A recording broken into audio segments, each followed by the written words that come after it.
And we're back, walking like I talking. Today with us is a growth specialist, now founder, Adeola Owosho. Adeola, welcome to the show. Thank you, Augustine. Thank No, you, don't be shy, Augustine. don't be shy. Okay, yeah, that's fine. How's your day been? How are you doing? I'm doing pretty well.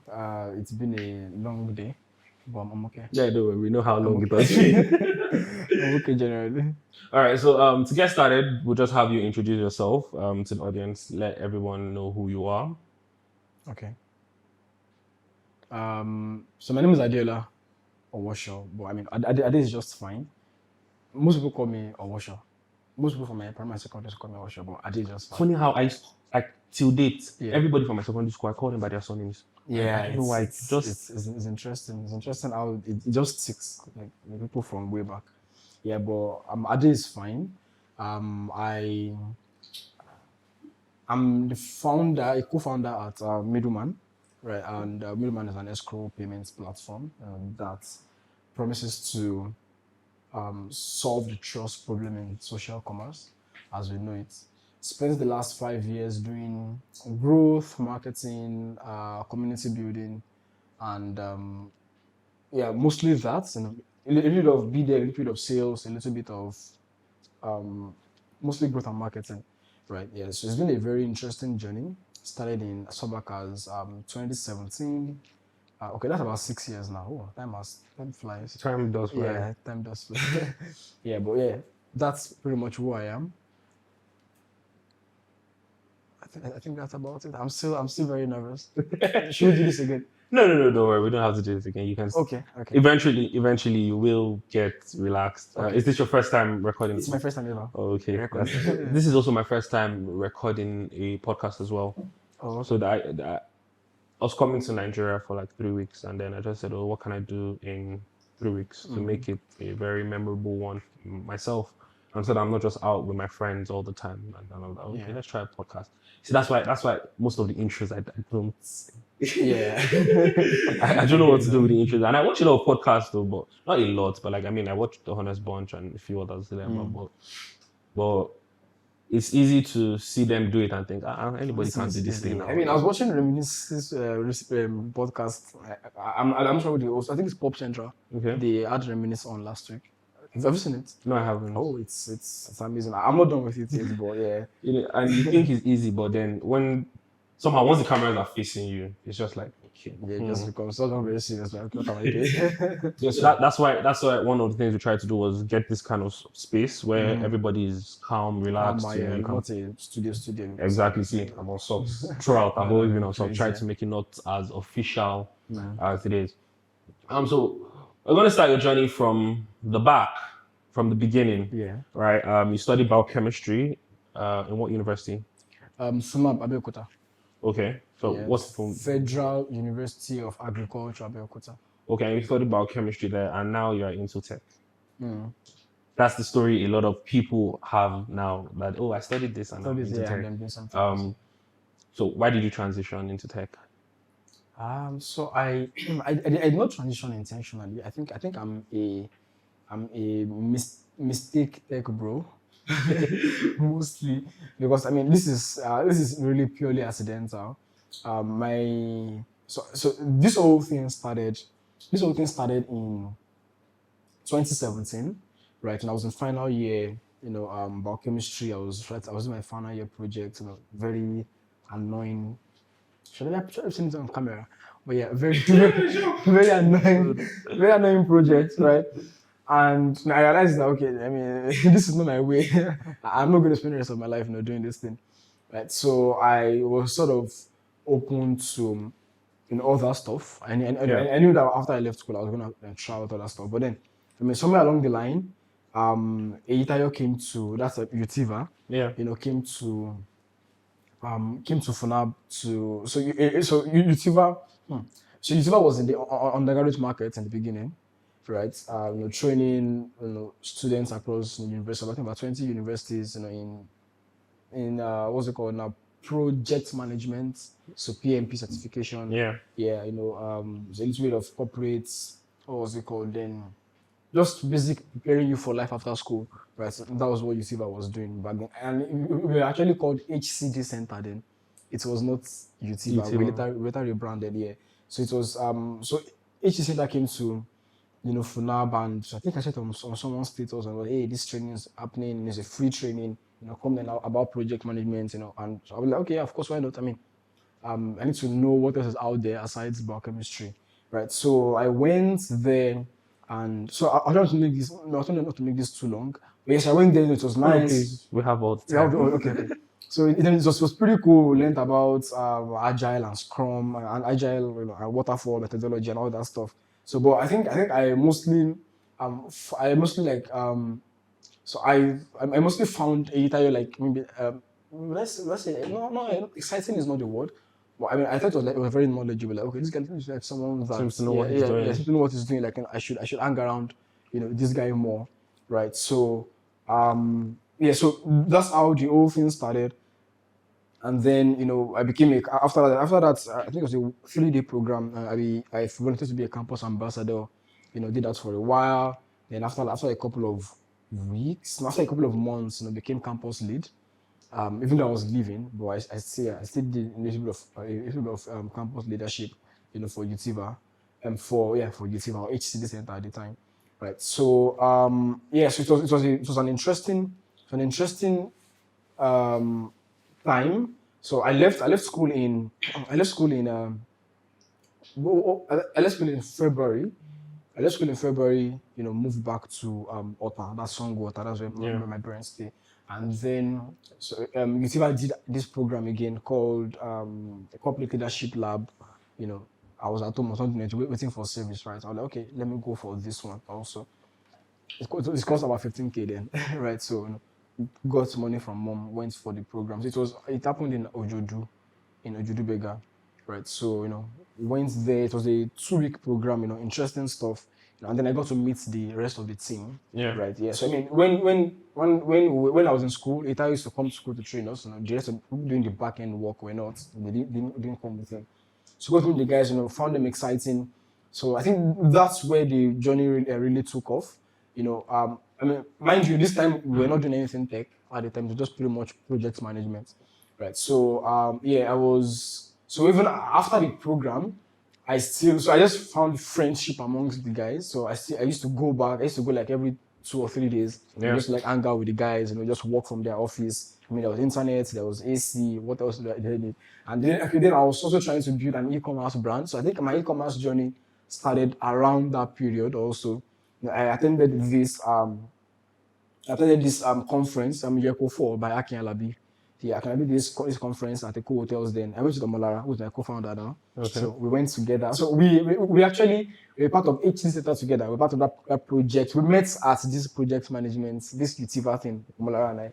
Yeah, so so we pretty much did all of that after school runs together, trying to figure out what else is there after school.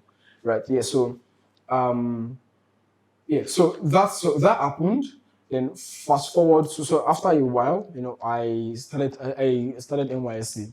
That was in August 2018. I moved to Ibadan, so I was in Ibadan, and then I'd been serving for like 2 months, trying to figure out how to do e-commerce also. Around that period, around that period, I'd tried to sell. So I've been this sneakers brand. It's called it was called Luciferin, like from Lucifer. Actually, not from Lucifer. It was from so Does your mother know this? Yes, she does, but she doesn't know. She doesn't know what Lucifer is. Interestingly, but the Luciferin is let me digress.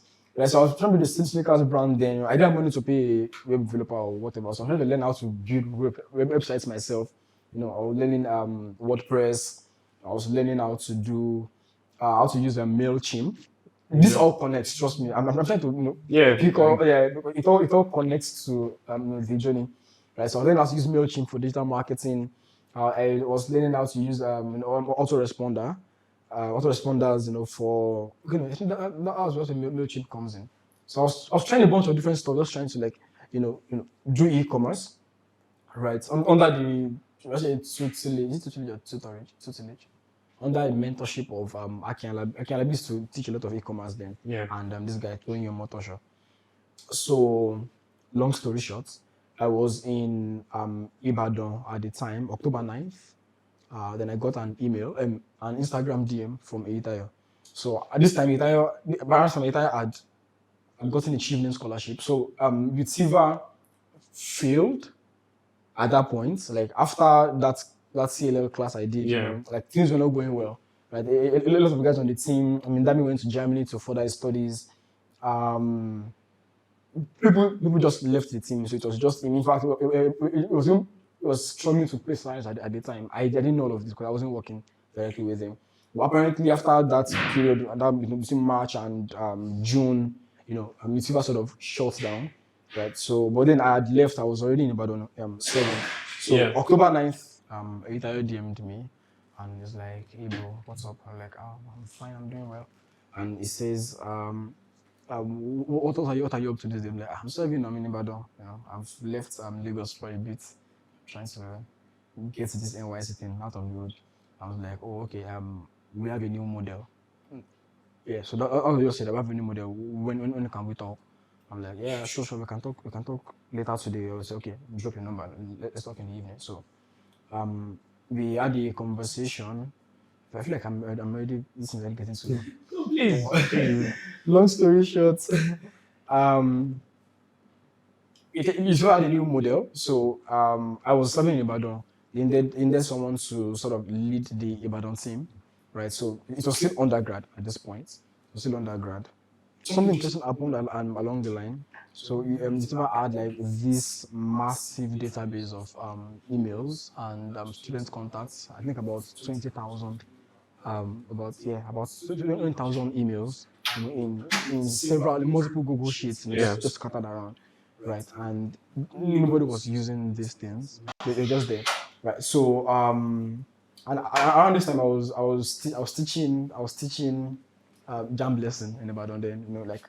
So I was pretty much, this should be on camera. I was sort of ghosting my service, Yeah. right? Yeah, but I was teaching like multiple. I was teaching like at like 3 different tutorials. Teaching chemistry, I was pretty good with chemistry, physics, and then maths and further maths. Just also doing it. You said I'm a scholar. Yes, I mean, I was earning about 400 naira per class then, but then when you calculate everything, I was like 20k. Was that like 5k per week? I mean, that was good. That's like 20k per month. Yeah, 20k per month. And there's 19.8 service, and I was with Tiva also doing. I think I was like 20k then. Like, so yeah, it was an interesting time, right? So what point am I trying to? Yeah, so one very interesting day, I just compiled. I was just playing around with the emails. Like, okay, this email I was wasting. I already know how to send emails. I know how to use a MailChimp. So I just created an account, for Tiva, on MailChimp. Imported the entire List. the entire email lists, and I wrote this very, very captivating email, right? It was. I mean, I think it's one of the best emails I've ever written in my life. I don't know what all the content looks like anymore. I probably have to go back and search by dates or something. Yeah. I don't remember, but so and then I sent the email out. And then I sent the email out, and then I went back to teaching chemistry or physics. Because I was at the tutorial center then. I just hit send and just went to another class. I think classes already take like 1 or 2 hours, right? And then by the time I go back to my phone, I sent a message on the group like, did you use the F word? I can't remember. Yeah, I think it's like, who the fuck did that? and as I was always scared that, what did I do? So apparently, the emails are generated like a lot of responses. Okay. Responses, like people, like students, like responding. I think there were like almost 1,000 responses from that email, right? So it was blowing up. It was in the UK. It was in masters at University of Edinburgh. No, sorry, Watch University in Edinburgh. Okay. Yeah. So So I guess it was in class. It was blowing up just with the messages, and then it just sort of. So this is part of where like the whole Tiva idea even came from, right? Like the Tiva tech idea. Yeah. So his phone all sort of blew up. Like, and we're like, who did that? Like, what else happened? So apparently the email. So they have been sending emails before, but there's a way. I think the difference was that I was fresh out of school, right? So I was sort of in their shoes. Yeah, you knew what Right, they I knew what they wanted. So the way I wrote the email was like a very personalized email. Like so very personal. First name. How are you doing? How's your day going? This is the first of many emails I'm going to be sending you. I know you're in final year now. You're thinking about school. What are your plans and all that stuff. Very emotional stuff. And then these people started responding like, okay, this are my concerns. Okay, this is what I'm doing now. This is where I'm trying to go. And then we just realized that there's a market for this. There's something here. Right? So I was like, okay, there's something here. All right. So something happened along the line again. I'm not sure what happened in 20. This was 20. Was it? Yeah. So we did this. We did this for ASU strike. Yeah, so that's ASU strike. So we had a class coming up for the students. ASU came, and shut down our entire plans again. I think then I started rethinking, we can't continue with this on undergraduate market. I mean, if ASU has to strike today, the entire market is closed gone, until ASU. yeah. Yeah, so and I mean, then it was in the UK. I think he sort of saw that okay, people were building tech schools, that tech was becoming a thing. Not becoming a thing, but how do I say it? So data analytics, I think that's what he realized that was becoming a thing then, right? So, this day again, he just texted on the group that, hey, guys, we are let's meet on April 2nd. I remember dates a lot. April 2nd, let's meet on April 2nd in to discuss, to like strategize what's coming into the country, right? So yeah, so that day, in that small room in what's it called now, in Yaba. I don't know if you know Obwon by FC. Yeah. In Yaba on Hughes Avenue is where we sort of shut down Utiva as we knew it, and we decided, okay, what, effective today we're going to launch a tech training school, right? So that's where my journey into tech started from, right? So and we already had the knowledge of email marketing, from that email that I sent out, right? So yeah, so that's pretty much how the whole thing started. So we did the first class. I mean, before with the undergrad markets, our program was like 9,000 naira, and students will still struggle to pay Yeah. because they were not earning money. Their parents had to, and it was difficult to sell it to their parents. But then anyhow, I mean, we do about, I think we do about 2 million something in a whole year then. Okay. But then we did this data analytics class, and boom, we did like 2 million revenue in that one class in that month. I was like, oh, okay, that's a lot. that's a lot. That's a lot. This is where the money is. So yeah, so we just started. So it was called the Tiva Data Academy. So after a while, so then we're teaching Excel and SQL. The next month, I think about 2 months later, we launched Power BI. Then we launched. So we now renamed to Tiva Data School. Then we just started hustling from there. And by the end of 2019, we had done almost 100 million in the revenue, and from just teaching. Yeah, from just teaching people how to use Excel and stuff. Yeah. So and then around that time, a lot of people started springing up. People legit come to our class, to learn how we're doing it, and they also go and start their own. So we had our competitors that were saying, look at that class last month. You don't launch data analytics training. So that's pretty much how it all started. A couple of months down the line, we launched the UTA product school. Boom. A couple of months down the line, we launched the UTA design school. Boom. And we launched a big data program. That's it, that we added to the UTA data school. We just started launching more schools. At some point, we launched, cybersecurity. I thought I was leaving. They were launching cloud computing. Yeah, I'm an alumni of the UTA Product Design School. Yes, it's also. So I think that's where. So that's so because of all this knowledge, I was in all these classes. I was sort of, how do I say this without? We're just learning. So I knew something about everything, right? I don't know how to write code. but I know how code works, right? I know front end, I know back end, I know how APIs work. I knew how all these things work. I knew about Figma, I knew about Adobe XD. Yeah. I just knew all these things. Knew AWS, Azure. I knew marketing very well. I knew sales because that was what I did mostly, right? So my job mostly was a lot of sales. A lot of sales, a lot of marketing, a lot of strategy, a lot of learning program design, and a lot of so that's pretty much what I spent a lot of time doing. Right, designing learning programs, launching them. Oh, okay. So the experience through YouTube also sort of, so because I was sort of, I think it's like public knowledge that I was sort of YouTuber's right hand man, right back then. Yeah. So I represented YouTuber a lot in a lot of what's it called now, incubators and accelerator programs, like started doing accelerator programs, and a lot of pitches also, like competitions, like yeah. So I did a lot of, I did Alcyon fellowship. It's based in the, is it US or UK now? Yeah, I did that. I was part of the Arts Foundation, blah blah blah. I competed for UTA Arts, Union Banks, Yeah. EdTech 360. So we just did a lot of these things. So that's why, now, and all these things are sort of like helping now that I'm also building Middleman, because now, I'm able to. So I usually make this joke, and I usually make this joke when someone says they should apply for this. I'm like, I should be mentoring this accelerator, not not being big. I should be mentoring the people that are accelerator, not like no. Like this, I'm an accelerator myself. Yeah, so I actually make that joke.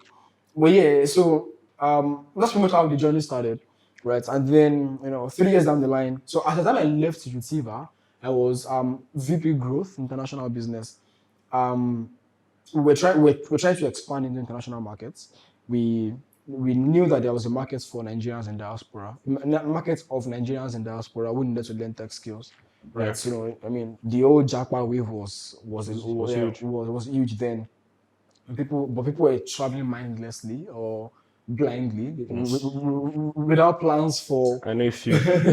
without plans for what next after school, right? So we would do a lot of marketing, a lot of communication around so we launched something called the YouTuber Data Science Program. So Data Science Fellowship, DSF, right? So it was a 3 month program for Nigerians in diaspora, right? So you're coming towards the end. You are nearing the end of your masters, which most people usually go for in the UK. You're sort of confused. You're anxious. What's next after school? You don't want to do care work. What? Come learn. This next 3 months, let's help you learn data analytics or data science. So by the time you are done with school, you can, you have short at better opportunities in tech, right? So yeah, that was what we were building then. Um, yeah, that was what we're building then. So that's all the market of Nigerians who wanted to jackpot. So it was like, hey, you're planning to jackpot. Don't jackpot without having a plan for after school, because this 1 year of your masters will pass very fast. Very And fast. yeah, Very fast. you pass very fast, and you feel stuck. You know what? Start learning now. So by the time you're done with your 1 year masters, you've also mastered data analytics, and you're ready for the job, for the tech job market in the UK. So at the time I left, I was building relationships across like 5 countries. The UK, the US, of course. I think a little bit of Canada, Estonia, Sweden, and Germany. Six countries. My role was pretty much reaching out to Nigerian communities. In those countries. In those countries, mostly Nigerian students communities, right? So I'll reach out to the Students Union body of Erasmus University of Edinburgh. I'll reach out to like that on like in hundreds, right? I say, hey, you know what? Let's organize a little free masterclass for the Nigerians within your community, and let's show them opportunities in tech. So it was pretty exciting. We did that for about 7 months between January 2021 and August. Until I realized that, okay, you know what? I think I've done. Like, what else is there to do? I started from campus. Yeah. I'm an ambassador, became campus lead. Then growth associates, then program lead, then growth associate, then growth lead, then vice president growth international business. And yeah, it just made sense to let me hang my YouTuber boots here. You leave when the applause is loudest. Yeah, exactly. So it was amazing. It was amazing. And then my friend started a real estate company at the time. You know, it was they were doing pretty well. I was like, hey, Adi, come join us. That's UVest. Yeah, Uvest. Yeah, Okay. there's money in real estate. Let's do this together. I'm like, okay, yeah, let's do it. Yeah, so that was when I left. So, okay, well, that's been a very It's very long. not long, not long, interesting journey. And one thing, it's crazy to see that it was just one email. Like you said, Yeah. you're a mistake tech bro. Yeah, It was just one email that just set your life on a path to success, really, really. And straight out of university, going into Utiva, helping the company grow, and then moving on. What was that like? What was Itayo's reaction to you moving on? This shouldn't be on camera. it was pretty messy. I'm sorry. But yeah, it was pretty messy. I did not talk for almost 2 years. Wow. Yeah, it sort of. It was hard, no, It blocked me everywhere. this one was more than hard. This one was more than breakfast. Yeah. It was very messy. We just Reconciled. Yeah, reconciled in, was that July now? On his birthday. I mean, I wasn't invited, but I went. Invited my friend. So I just showed up. I was like, half an hour. And I was like, let's be like we just, sometimes you don't have to say too much. Like I was just there, we saw each other, we greeted him, like half hour. And the next day he unblocked me everywhere. Yeah, but it was pretty interesting. I also left at a time where the team I was leading was making like the most money for the company. Yeah. Right. So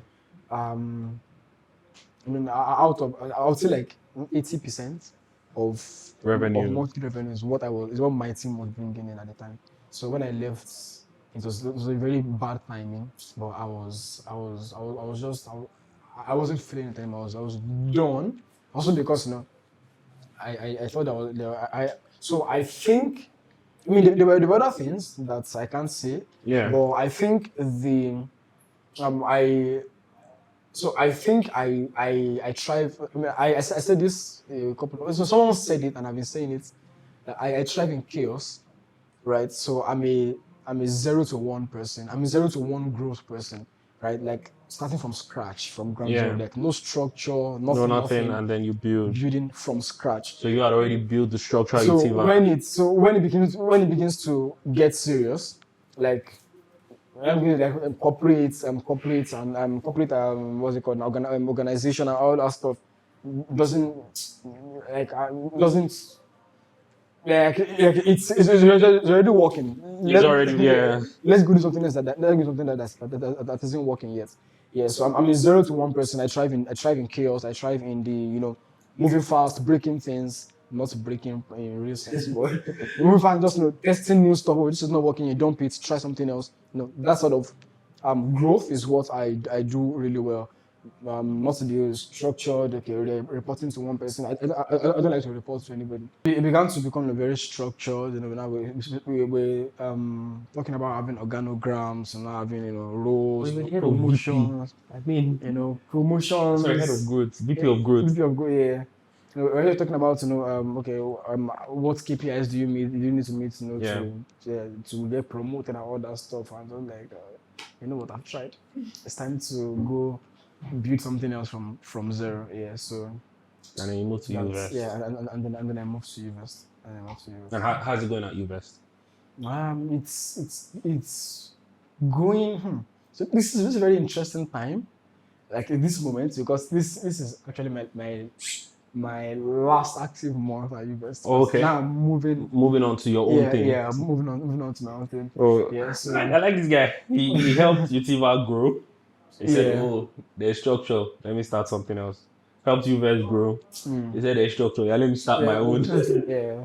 So when Middleman grows, what happens? You start something else. I don't know. I mean, so the thing about the entrepreneurship, the startup journey is not brick and mortar, right? True. So we really don't know where this journey is going to lead us to. What we just know is that the problem exists. It's a huge problem. There's a trust problem, of course, certainly in the market. Buyers don't trust sellers, sellers don't trust buyers. The problem exists. Um, is it one that technology can solve? We think so, right? We've built something that we think that works, that is currently working, but can tech solve it at scale? We don't know, but we're getting there. But we'll figure it out. Yeah. I mean, So- because the market evolves, we'll evolve with it, and we'll get there. So aside of growth, both Utiva and Uvest, and now you're a co-founder now, but I'm still sure you head Yeah. growth, right? Yeah. I'm guessing you do everything around marketing, branding, and all of such. Yeah. What are some challenges that you face that are one unique to each and general to the entire market as a growth specialist? Okay, challenges. All right, so I think okay, so I faced an interesting challenge moving into UVest. Yeah, very, very interesting challenge. So I came into UVest with the knowledge of how to sell. I mean, our programs there were like 55K, 45K, 65,000. The DSF program I was leading at the time I left was the most expensive. It's around 250K, right? So I came from selling for lack of a better word, mid or low ticket products.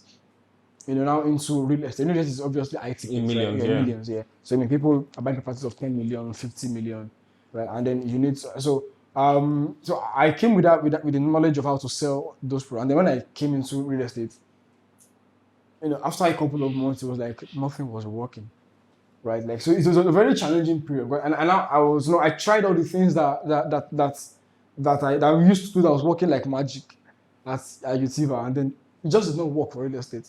And then I had to like take several steps back, and I was this obviously it's a completely different game, right? So it's a completely different ball game. And then I realized that the things that worked back then are certainly not going to work here, because certain high tickets, there's a whole different dynamics to how you sell high ticket stuff, right? So I think that was a challenging period, and the biggest lesson I learned, from during those couple of months, is that people don't buy properties from websites. True. Right? True. People don't buy land from social media. I mean, I won't have 10 million and then I'll have a property, and then I go to Instagram to go and look for who is selling land. Right? I won't I won't say the website, and then I'll click on it. Oh, this land looks good. And I'll click on checkout, and I'll put in my prices, and then debit of 10 million on my account. Right? No one buys high ticket stuff on website. People buy properties from people. Yeah. Right. So that was the biggest lesson I had to quickly learn and build upon. So buy properties from people, right? So if I buy a piece of land today, what I do is I call. I mean, for people our age, I probably ask my mom, right, or ask my dad, or ask an uncle, or ask a friend, right? I say, hey, do you know someone? Do you know where I can get? Do you know how I can get a property, in this neighborhood, right? Or do you know who sells land? I think that's the word. Do you know who sells land? How can I get land, right? So the biggest lesson I learned was that real estate as an industry is built on agency networks. So when I realized that this whole industry is built on agency networks, I realized, okay, so the major focus should be how do we get more people to sell for us, right? So so that was mostly. I mean, me coming into UVest, I drove a lot of change. I drove a lot of. I think I moved a lot of things around, right? I mean, starting with the branding, for example, the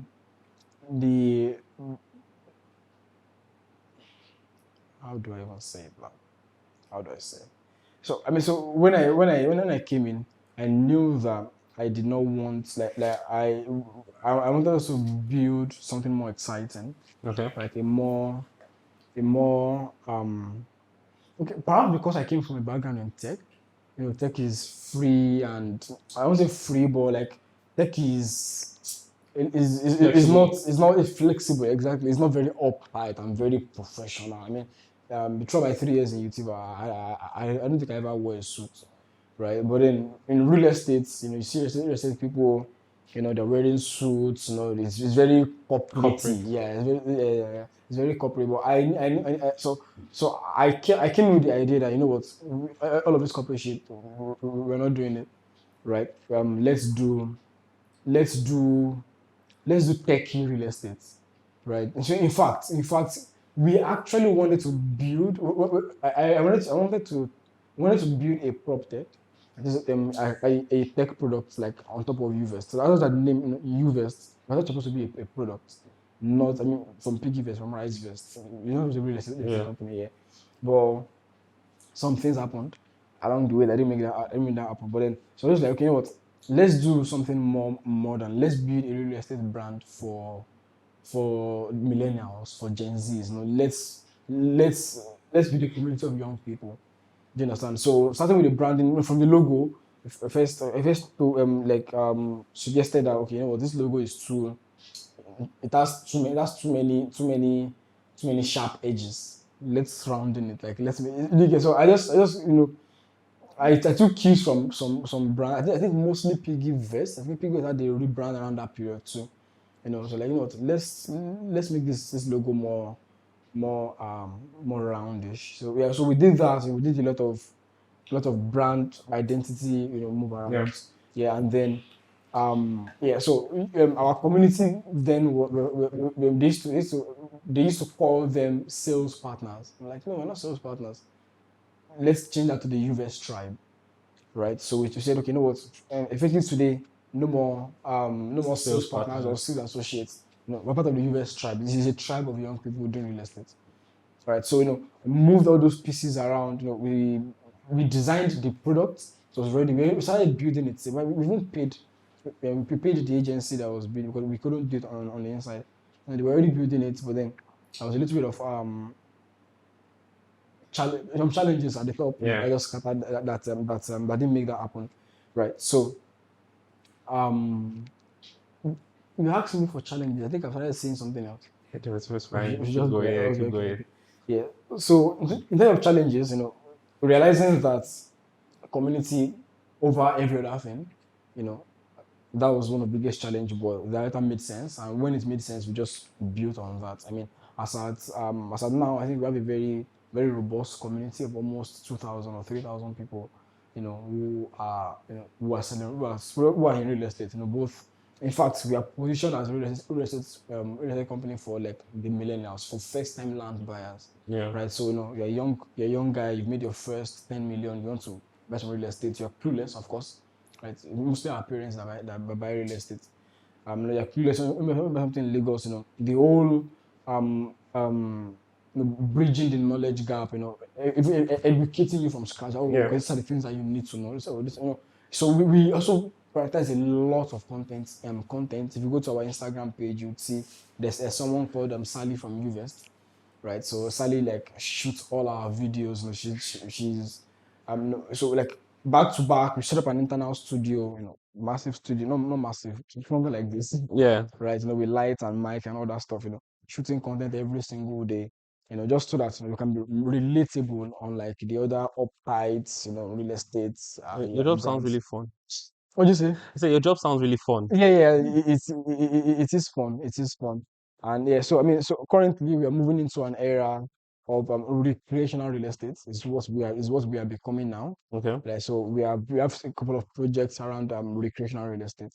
But then I mean, it's interesting that at this point that I'm now also moving on into other things. Oh, okay. Okay. Yeah. So now let's move to Middleman, Oh, okay. your new baby. Right, right. All right. Bouncing So baby boy. the title of this episode is "Growing Up with Adeola Owosho," Okay. um, and we've seen you train two children already, right? And so what is Middleman? How did it come about? How did you discover the problem?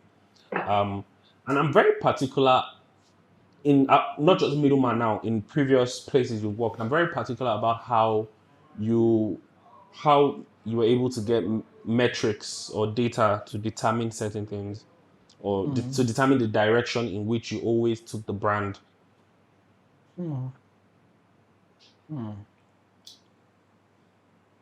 Okay.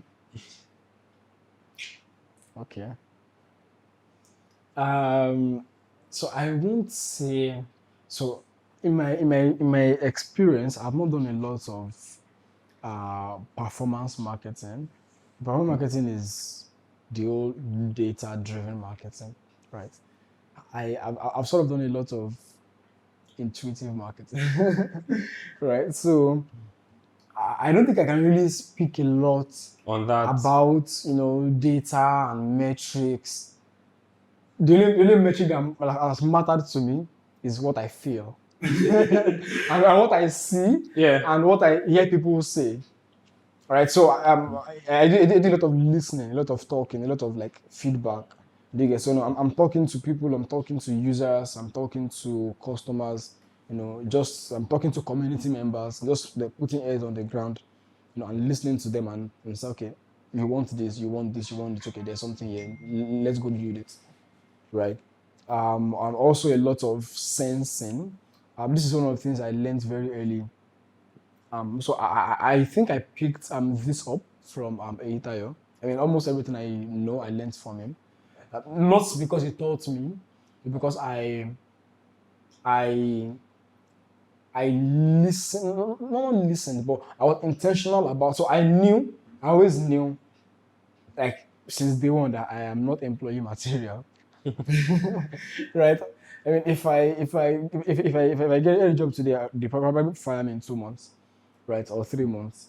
That's as a normal corporate standard job that I have to clock in, clock out, report to someone, write reports, do all that, all that corporate structured stuff. Like so they probably fire me in 2 or 3 months because I'm not just I think I'm a very entrepreneurial person, right? So in my experience, I've always looked for like workplaces where I could thrive and do entrepreneurial work, yeah. right? Where I could move fast, think fast, try things out and just try and build things from zero, right? Um so circling back to the original question now, I've done a lot of performance marketing. It's mostly been just listening to people getting feedback and building what people say they want, right? So, but then, yeah, I mean, I look at the data a lot too, like the sheets, the sheets, the But just on the graphs. surface Yeah, level, just because on the this is the surface number level. of conversions. This is Yeah, this. okay, Okay. yeah, okay. This is working. This is working. Oh, we have more people requesting for this. Oh, we have more people in this niche, in this demography, in this. Okay, you know what? Let's move these things around. But not a lot of performance marketing. Like how many clicks, how many, what's the conversion? Yeah, I'm not. I'm not that person. I'm Yeah, not so that now person. to Middleman. Okay, okay. Yeah. If you think I've been talking, I'm about to start talking because I get really excited. As When it should be, as it yeah, should when be. talking about Middleman, I mean Middleman is it is a very interesting journey getting here, because we've been thinking about this about Middleman for about 3 years now, Okay. right? We've been so like I mentioned earlier, so this connects back to the beginning of this entire story. Remember I mentioned that Mulara is currently my co-founder. Yeah. Yeah, so Mulara and I we did e-commerce together for the last 5 years, like since 2018. We were at that conference together, at that Akin Alabi's conference. You know Akin Alabi, Sea of Naira Bet. Yes. Yeah. So we were at Akin conference together. Started the whole e-commerce journey together, and we've sold a bunch of stuff online. I mean, if you can think it, we probably sold it, right? So I mean, we did skincare, Venia Skin, that's the name of the brand. We did skincare. We did Mazzini. Mazzini is a workplace organization. So we sell like you know monitorizers, phone stands, laptop stands, anything, things that you need to set up your own workspace. All those aesthetic workspaces you see online, those very cute, monitors and stuff. Yeah. So like that was the idea of the brand. We did that. But then before that, because this was even recent, we've sold vehicle care stuff. We've sold what was this thing called? Fragrances. This one that you light candle, scented candles. We did that. Luciferian sneakers. We did it. We tried to build a fashion brand. We essentially tried to build a shoelace brand. So it's just you guys just iterating and iterating. Yeah, and just not iterating. So what we call this mini importation. That's what we used to call it. So we just look for a product that looked exciting online. Like, okay, people like this, and then we import it. We set up an Instagram page. We run ads. Boom, boom, boom, boom, boom, boom. We sell. We make money. Yeah. We order the next batch. We sell more. We make money. We just did. I mean, in the wake of COVID, we did almost 30 million in revenue. Like just after COVID. When COVID ended, I think around July. Between July and December, we did about 30 million revenue selling just one product, right? Yeah. We're selling just one product, and we did almost 30 million in revenue in just selling just one product. So we ran a lot of ads. We spent I think about 3 million in ads in that 6 months. In those 6 months, we got about 30 million back in revenue. I think we did about 5 million in profit. I remember that December. That was the dirtiest December. but things. The country was shut down. COVID was still in the air, low key. So there were no concerts and all that stuff. But I remember I was taking out 25 million. I think we split. We took like 1 million each. That was like our first official million. Yeah. I took like 1 million each. Just to chop life. So no, I didn't chop life really. I used to buy Bitcoin. Biggest mistake of my life. Bitcoin was around, I think, 55k then.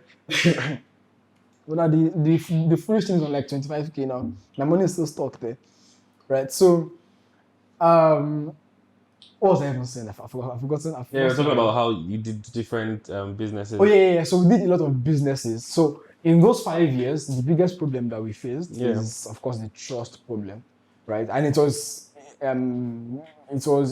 pretty exciting. Not exciting, just challenging, but it was interesting to see like the kind of nonsense behaviors that people have. Like that was our first reality check that people are very mad in this country. Do you get like that? That's what I realized. That a lot of crazy people in this country. In fact, because of e-commerce, because of this thing, there's this particular place in Lagos. I don't know where it is, but it's called Ijegun. I ate that place naturally because almost everyone that has scammed us, the other products from us I did not pay. From that Ijego. Yeah. So I order from Ijego, like even if you pay up front, I not do it without your money. I think I from Ijego, we don't want to. So the whole trust issue, like so the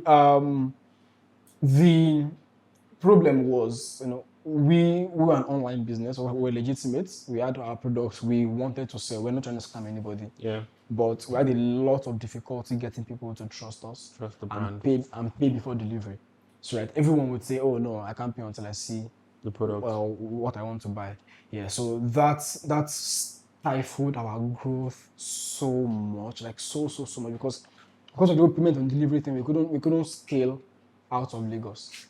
Right. I mean, we could be delivering. So we couldn't. So by scaling, I mean our ads. I mean, it's the same. It's maybe even cheaper to sell. So like you target like folks outside Lagos. But so I mean, we could have run our ads to cover the whole Nigeria, right? But because everyone don't want to pay before delivery, because we can't send the package to buyers and then wait and then trust that you pay. That you actually pay when it gets to you, right? So we have to like just do Lagos so we can pay on delivery within Lagos. So it's really stifled our growth. We could have become more, right? We could have really become more. But then I mean you can't blame the buyers themselves to the customer. True. Because they also have been burnt a lot of times and they trusted an online vendor scammed them. So the whole trust is just one very big menace that should have been killed. But it seemed like everyone knew that this problem was there, but all the fintechs that kept springing up are banking the unbanked. Right? Everyone was banking the unbanked. Everyone was building storefronts. Everyone was building storefront. People were banking the unbanked. People were building borderless payments. Quote and unquote. Send money from Nigeria to, even though today to send the money is still a problem. I shouldn't be saying this. No, but it's the reality. Yeah, but it's the reality, right? So everyone was building all this stuff, and then there's an elephant in the room. Yeah, why is no one talking about solving this trust issue? People are getting duped every day. Something can be done, or what was the English now? English is hard. Something. I've lost my grammar, but there has to be something that can be done. Yeah, that's the word. Can be done to this thing. Like tech should be able to solve this thing, this problem, right? So, 3 years thinking, just on paper and just discussing it. I believe we should shut down this e-commerce thing and go and do fintech. But then we were also very careful. We did not want to be broke founders. Right? We don't want to be a broke founder because we need a lot of founders. We spend a lot of time in Yaba. Yeah. Doing the whole tech thing, the whole startup thing. In Yaba, then we were struggling. Online they're big online, but then in real life, we knew that we don't want to go down that route. So, you know what? Let's go and make money first. When we make money, We'll not come back. When I come and do startup. So e-commerce was supposed to be like what made us money, but we couldn't grow because of the whole trust issue. So real estate helped, right? Real estate helped a lot, right? And I talk so much. I'm sorry. But yeah, so that's where Middleman sort of started from. So so the whole dollar issue, as at earlier this year, just got very discouraging. You import products, spend about at $4.50 per dollar, and before you sell off the stock, around 600. The entire profit is need to order the next batch of products. Yeah. You're not making any real profit because it's all going back into before your new stock arrives and it's finished. Then it's already on 850. Like where won't do this one rich? It's like, you know what? Let's go do this. Let's go solve a bigger problem and a more scalable problem. Like let's go something that actually helps the e-commerce industry, right? So I would say building Middleman is sort of from a very personal perspective. Like, okay, we've suffered this problem for the last 5 years. Nothing else makes sense to build. I don't want to build borderless finance. I don't want to build a storefront because we've seen. In fact, we tried to use storefronts. People did not order on our store, right? We have an entire. If you look at Venia's website, very well designed, amazing website, right? Perfect UI, beautiful. They will come to your DM to come and text you, customers, right? To come and say. In fact, some of them even come very personal level. It's not even say hello. You say hi chief, hi bro. Do you get it? Nigerians want the personal. They want to know you. Yeah, know you, right? And then even though they don't know you, like in quote and unquote, they will still not trust you to pay you upfront. They just want to pay on delivery, even though you have. So talking of now having a storefront and then you have to go and pay go and check out on my store. You are. So. This also boils down to this also is affected like greatly by how much you build your brand. Yeah. Right. Because if you have a very strong face to your brand, people will pay you upfront. Right. Jaroma sold a lot. Even Jaroma have a website. I don't think she did. She had agents selling for her. But the best to make is that if you actually have a face to your and you have a voice to your brand, people will buy from your website, right? But so at the time, we did not want to. I think my personal brand, I did not want to be known as an online vendor. I also did not want to be known as that, right? I mean, we were both marketers. We're tech bros and taxis. That was sexy. Yeah. Online video is not sexy. I mean, people mock pre-order people. They say, I didn't pre-order. So online video was not sexy. Even though it was making us a lot of money, but we didn't want to be known as that. So we couldn't like back up the brand with our face on our personal brand. So it was just very nice, very nice product photos, very nice brand on the outside. Long and short, I feel like No worry. long and short, Middleman came from that. So what, let's leave this whole e-commerce thing. Let's go solve this trust problem, right? So, and I think the most interesting thing about the way we're building Middleman is that, and I think this stems from 5 years of experience in Growth. in growth and in And e-commerce. e-commerce, yeah. Yeah, we know that the problem is not. I shouldn't be saying this because now I'm giving our competitors Like trade secrets. Oh, okay. yeah. But let's let's go on. Let's go on. So, in essence, right? So, as the middleman, Yeah. what exactly are you doing? Are you taking product buyers and shipping, or what exactly is going on? How is that transaction going on? Yeah. So we're only holding money. So we're actually fintech Okay. in reality. So is it fintech or customer or just okay? So we're a blend of two things. Yeah. We are a fintech, that's financial fintech as a no, not that. We're a fintech, and then we are also a mediation as a service or a dispute resolution as a service. Okay. Right. So because last so Where do you go to your breakfast? so at the on the technical side of things, what we do is we hold the money. So we want to be like very simple, and this is from also experience in e-commerce.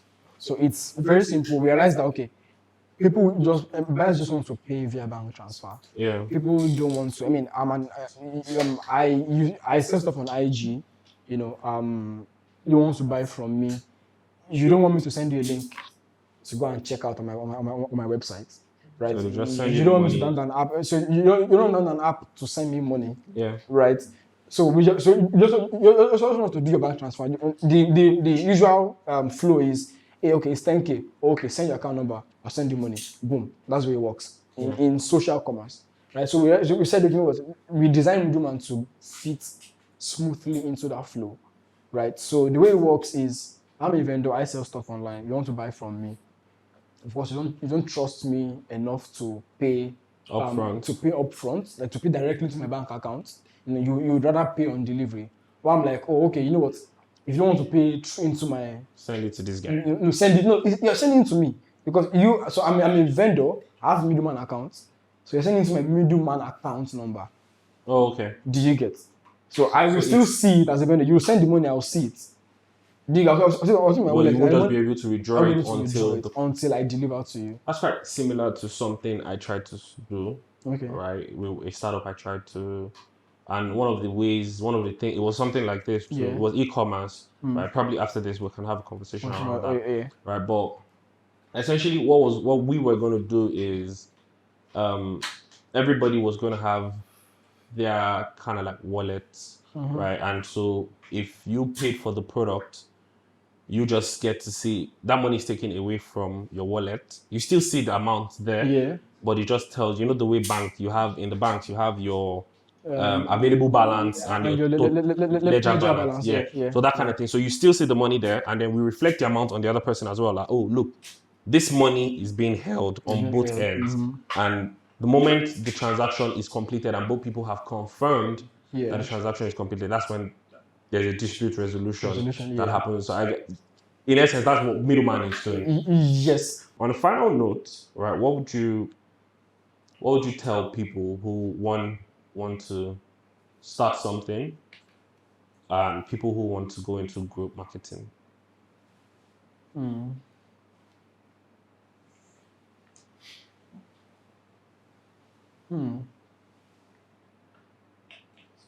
So I would say if you want to start something, so I'm very big on storytelling, Okay. right? And I think my 5 year journey, with Utiva and UVS, has really influenced this. But I came from a let's not go back. Let's not go back that route. But I think people buy from people. People don't buy from people don't buy from companies, right? People don't you because some apps are just I'm not using Facebook or IG because of Mark Zuckerberg, right? But I mean in the very early stage, I think there has to be the personal touch. Touch to it. You can't just it's not very unless you have like a very huge budget, right? Because I mean when Kuda started, I don't think I know I knew the CEO of Kuda. I still don't know who he is today. I mean I probably heard his name. Okay, I know him. I know what he looks like, but I don't know him. Yeah. But they were everywhere. It just made sense to use Kuda. Kuda was popular, right? Yeah, and Bank of the Sea, the old branding and everything. But I think if you're starting something from zero and you don't have a lot of money in the bank, you must be willing to tell the story, like to be at the forefront of the storytelling. Yeah. Right? You need to make a lot of noise.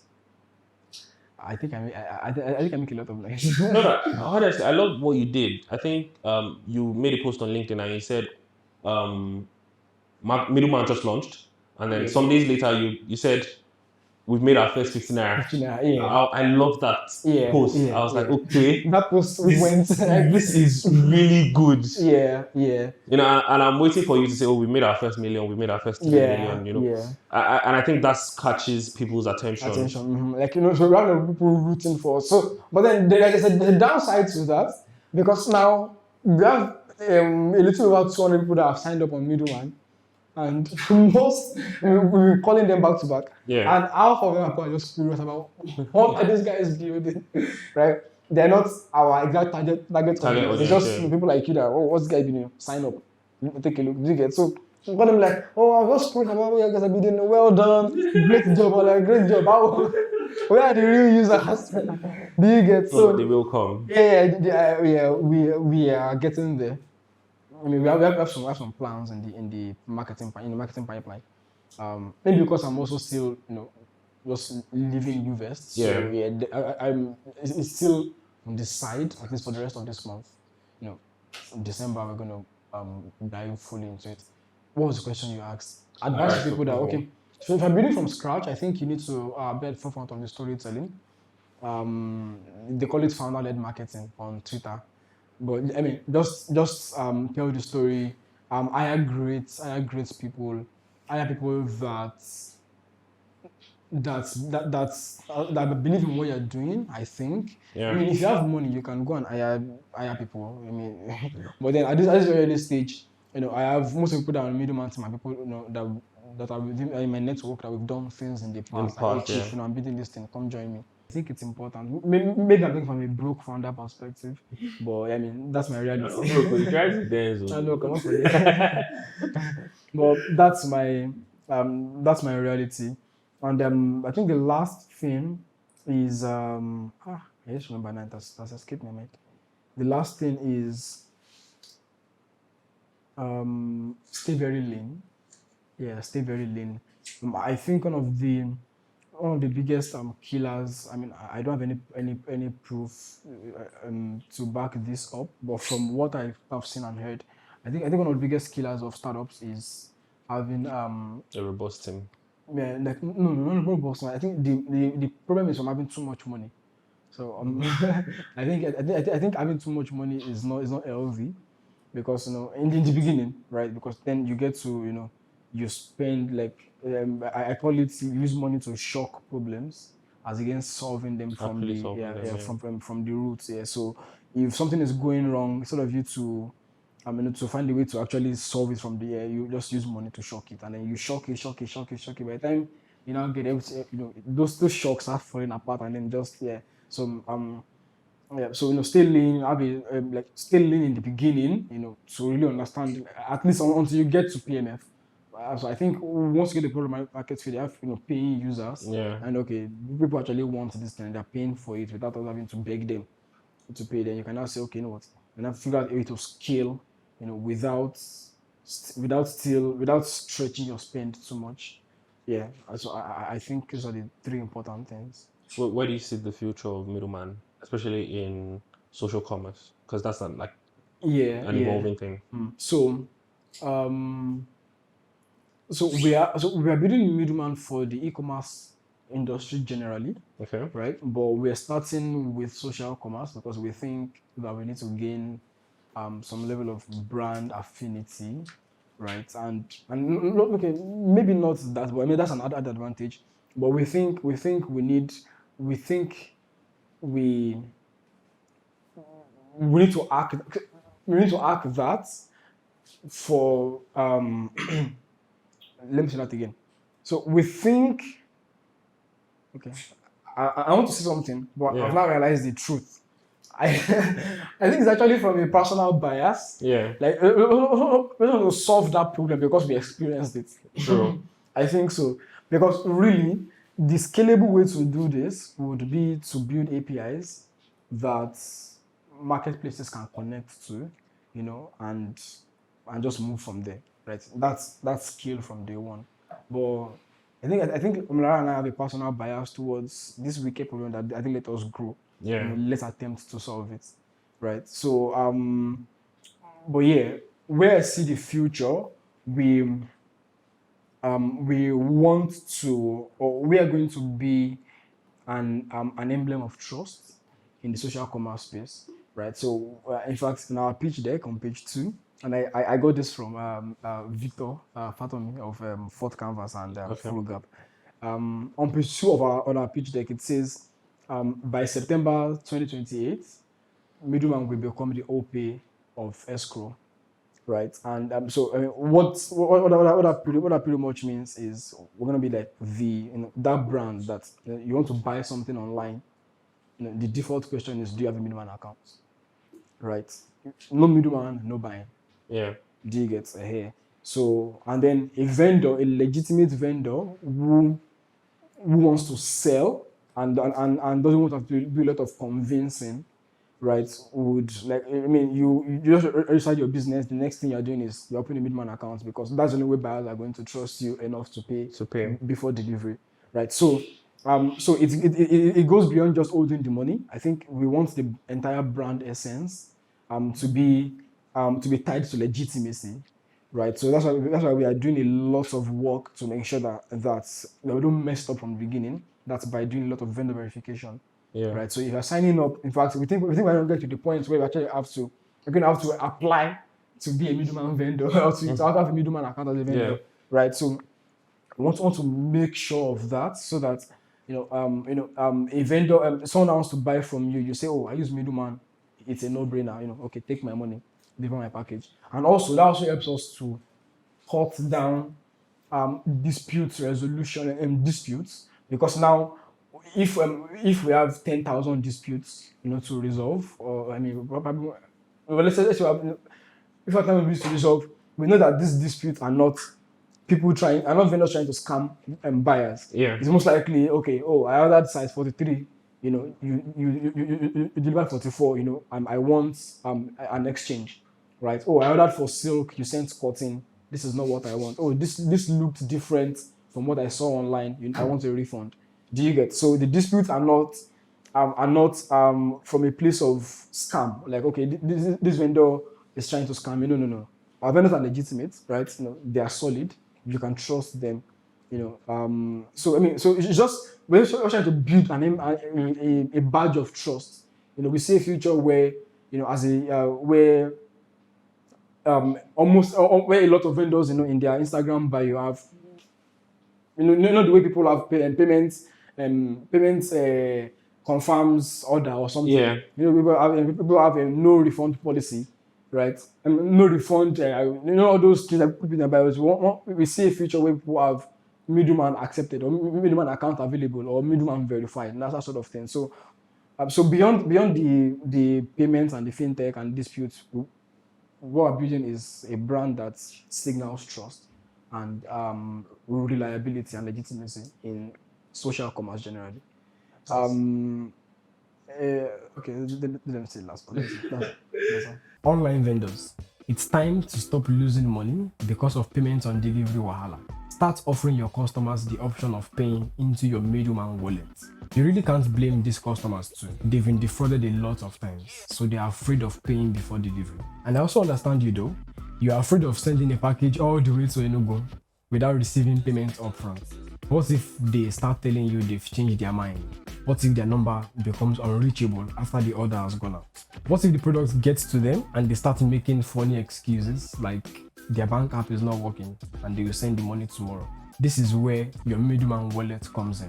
It is a new payments app that vendors are now using to receive payments before delivery while still assuring their customers that they are legit. Check it out. It's www.middleman.co. Middleman with 3 Ds. Click the link somewhere in this video to learn more. It's really easy to use and you can sign up in less than 5 minutes.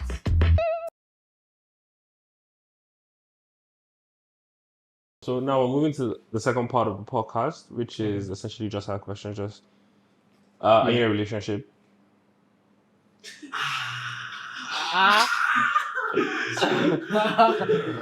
Do I have to answer that? Manuel Faith is it? Yes, everyone. Manuel Faith is in the studio. And he was rooting for us. I'm not in a relationship. I'm currently in a relationship. Okay. What sport do you play? None. What's your favorite sport or that you like to watch? Okay, so I think I like racing. How do I say it now? If I see a racing game on TV, I'll probably take it to watch it. Right? Even if Man U and Chelsea are playing on screen, I don't care. Right? Yeah, but racing. Yeah, I mean, I skate. I used to skate back in the days. Yeah, so I think, but then I don't think. Yeah, skating personally, like to be, when you talk about sport I'm active in, although I can be active in skating, but just to watch and enjoy racing. Yeah. So being a growth specialist yourself, do you hire other, like in Middleman, I'm sure you're eventually going to hire other growth specialists. Do you think you micromanage them? So Omlara and I are growth specialists and interesting, 5 years doing growth. So we're probably going to be like the major growth people for a very long time until we reach PMF. But then we have a couple of interns on the team. Who we are sort of leading. Micromanaging. I'm not am I a micromanager? I think your staff will tell us in the comment section. Yeah, they will tell you in the comment section. All right, and so finally, right? And so I don't call them staff; it's team members for me. Okay, team members. Yeah, team members. Staff is too top to bottom. Team members is It's like we're all on the same level. Yeah. And finally, we get to play a game. So for your game is a tongue twister. Okay. And you're going to say the sun shall soon shine 10 times. Have you noticed that I stutter? Yes. Okay. that's intentional. No, but it's not intentional to mock you or anything. No, I get it. So usually while I'm having the session, the game just pops into my head and it's all popped into my head. Let me say that again. The sun shall soon shine. How many times? 10 times, real fast. The sun shall. Let me again. The sun shall soon shine, the sun shall soon shine, the sun shall soon shine, the sun shall soon shine, the sun shall soon shine, the sun shall soon shine, the sun shall soon shine, the sun shall soon shine. This is actually the best I've ever heard because I can't even do it up to 3 times. Okay, interesting. The sun shall soon shine. I'm not even going to embarrass myself on this podcast. All right, thank you, Adeola. It's been really awesome. It's been really awesome. Thank you for coming, and I look forward to that post where you say, "Oh, we made our first 100 million," and things like that. I look forward to it too. All right, thank you so much, guys. Thanks, man. Hi, everyone. I'm Adeola, and this is the Walk It Like I Talk It podcast. Like, share, and subscribe.